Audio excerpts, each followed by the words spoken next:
Why avoidants are often the ones who get given up on. Initially, they're drawn to each other. The anxious type's fiery passion and the avoidant's mysterious reserve can feel like two complementary puzzle pieces, seemingly a perfect match.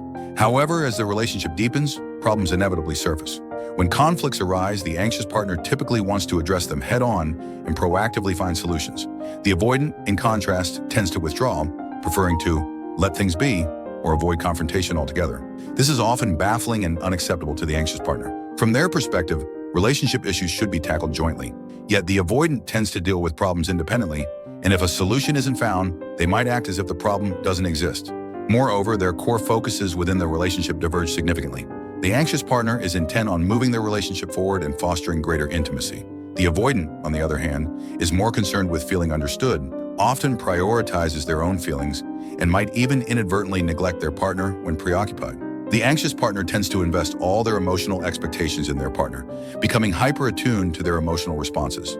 When these responses aren't forthcoming, they experience distress and anxiety, leading them to repeatedly seek reassurance of love from the avoidant. In response to what they perceive as the partner's excessive needs, the avoidant feels overwhelmed or suffocated, prompting them to activate their defensive avoidance mechanisms. This in turn further amplifies the anxious partner's anxiety, creating a destructive cycle. The truth is, when they first formed their intimate bond, genuine love was present. However, their differing attachment styles triggered mutual defense mechanisms, leading to a dynamic where they essentially love and hurt each other, a painful push-pull. This is particularly agonizing for the anxious partner.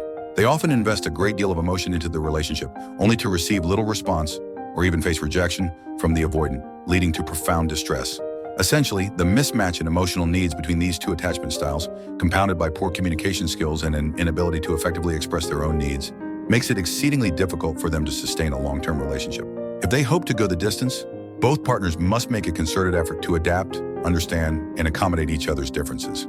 Only then can they break free from this painful deadlock of loving and hurting each other.